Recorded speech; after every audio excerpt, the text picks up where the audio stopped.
আসসালামু আলাইকুম, hello viewers, কেমন আছেন আপনারা সবাই? আশা করছি অনেক ভালো আছেন। তো হাজির হয়ে গেলাম নতুন একটি ভিডিও নিয়ে। আজকের ভিডিওতে আমি আপনাদের দেখাবো কিভাবে আপনারা আপনাদের হোয়াটসঅ্যাপকে ডার্ক মোডে ব্যবহার করবেন, অর্থাৎ কালো হোয়াটসঅ্যাপ ব্যবহার করবেন। তো চলুন শুরু করা যাক। অলরাইট, তো ভিউয়ার্স, ভিডিওটি শুরু করার আগে একটা ছোট্ট রিকোয়েস্ট থাকবে। আপনি যদি আমার চ্যানেলটিতে নতুন হয়ে থাকেন তাহলে প্লিজ চ্যানেলটি সাবস্ক্রাইব করে পাশে থাকা বেল আইকনটি বাজিয়ে দিন। আর যদি অলরেডি সাবস্ক্রাইব করে থাকেন তাহলে আপনাকে অসংখ্য ধন্যবাদ।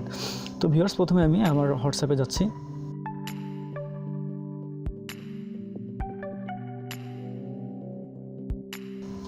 তো হোয়াটসঅ্যাপে আসার পর আপনারা এখানে দেখেন উপরে থ্রি ডট দেখতে পাবেন। তো আপনারা এখানে থ্রি ডটে ক্লিক করবেন। তো আমি থ্রি ডটে ক্লিক করতেছি। তো থ্রি ডটে ক্লিক করার পর আপনারা নিচে দেখেন এখানে দেওয়া আছে সেটিংস, ঠিক আছে। তো আপনারা সেটিংস অপশনে চলে আসবেন। তো সেটিংস অপশনে আসার পর আপনারা এখানে দেখেন একটা অপশন আছে চ্যাটস, ঠিক আছে। আপনারা চ্যাটসে ক্লিক করবেন। তো চ্যাটসে ক্লিক করলে আপনারা এখানে দুটো অপশন দেখতে পাবেন, একটা হচ্ছে ওয়ালপেপার, একটা হচ্ছে থিম। তো আপনারা থিমে ক্লিক করবেন। তো থিমে ক্লিক করার পর এখন দেখেন আমাদের লাইট থিম আছে, অর্থাৎ হোয়াইট ব্যাকগ্রাউন্ডের থিমটা আছে। তো আপনারা ডার্ক করে দিবেন। তো ডার্ক করার পর আপনারা এখান থেকে ওইতে ক্লিক করবেন।